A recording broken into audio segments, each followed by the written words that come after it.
1853 का अधिनियम, 1853 का अधिनियम।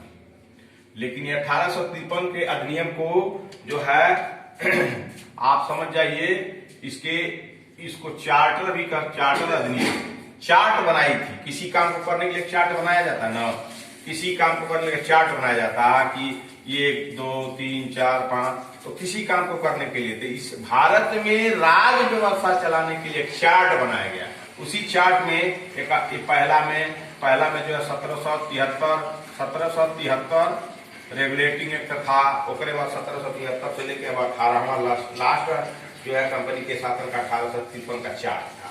इसी चार्ट में क्या कहा गया, इस चार्ट में क्या कहा गया, इस चार्ट में क्या कहा गया, इस चार्ट में क्या कहा गया, इस चार्ट में क्या, चार्ट, एक चार्ट बनाया गया शासन करने के लिए, उसी को चार्टर अधिनियम कहा जाता है। अब आइए 1853 के चार्टर अधिनियम की पहली मुख्य बातें क्या थी। 1853 के चार्टर अधिनियम की पहली मुख्य बात क्या थी।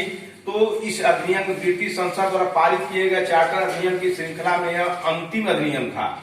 अब 1793 से 1853 के द्वारा ब्रिटिश संसद द्वारा पारित,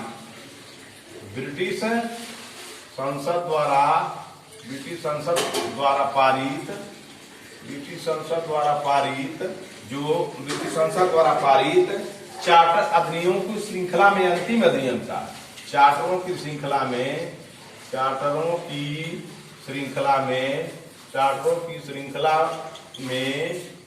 अंतिम अधिनियम था।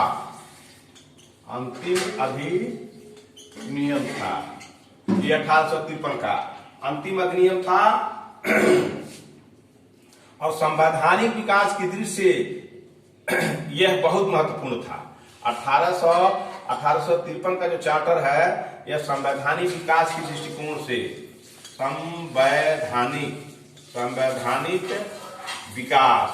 संवैधानिक विकास की दृष्टिकोण से यह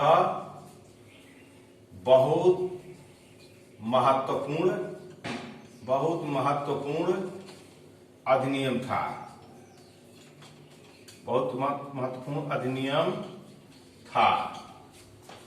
तो अब आइए हम चलते हैं, बहुत महत्वपूर्ण अधिनियम था। अब ये अधिनियम की मुख्य बात क्या थी। इस अधिनियम ने पहली बार गवर्नर जनरल की परिषद के विधायी और प्रशासनिक को अलग कर दिया। इसने पहली बार गवर्नर जनरल के शक्तियों में प्रशासनिक एवं विधायी शक्तियों को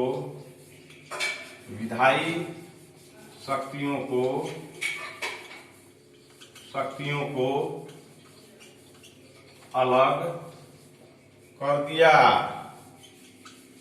मुख्य बात थी।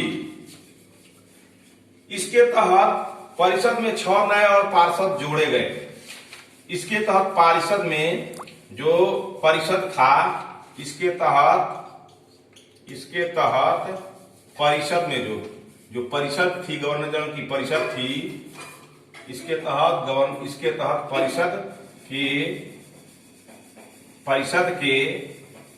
परिषद में 6 और सदस्य जोड़े गए।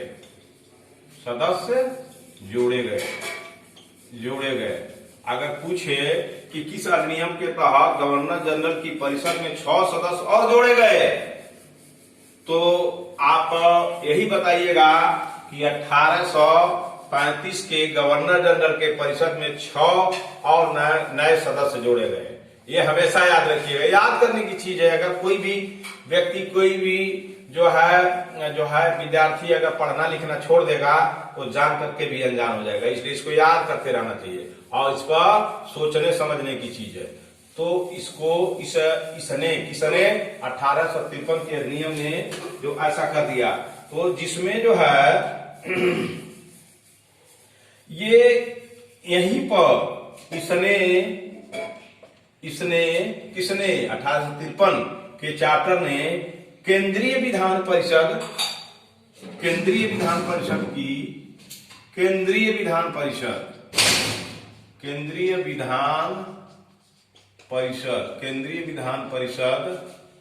की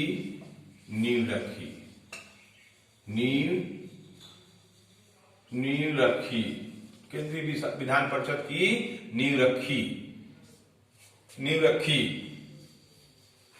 और इसमें और मूल बातें थी मूलभूत कि इसने जो है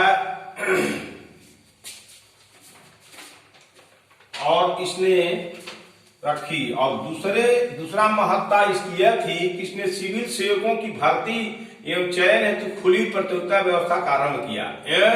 इस प्रकार विशिष्ट सिविल सेवा भारतीय नागरिकों के लिए खोल दी गई और 1854 में भारतीय सिविल सेवा के संबंध में मैकाले सचिव की नियुक्ति की गई।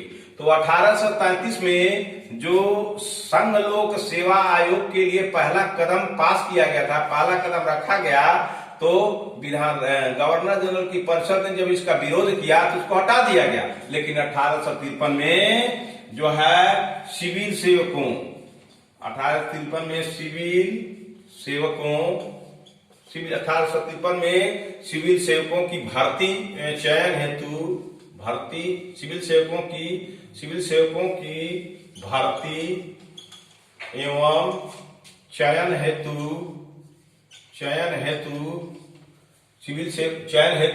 खुली प्रतियोगिता व्यवस्था शुरू कर दिया गया। खुली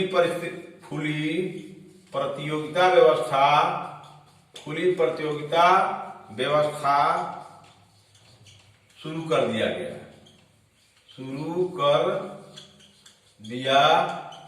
गया। सोच लीजिए 33 में लिया गया, लेकिन जब परिषद ने विरोध किया तो हटा दिया गया। लेकिन 1853 की चार्टर की व्यवस्था यह थी कि इसी एक्ट ने, इसी चार्टर अधिनियम ने सिविल सेवकों की भर्ती में चयन हेतु खुली प्रतियोगिता की व्यवस्था को शुरू कर दिया और 1854 में भारतीय सिविल सेवा के संबंध में मैकाले सचिव समिति की नियुक्ति की गई और इसी के तहत 1853 है, तो इसी के तहत 1854 में मैकाले समिति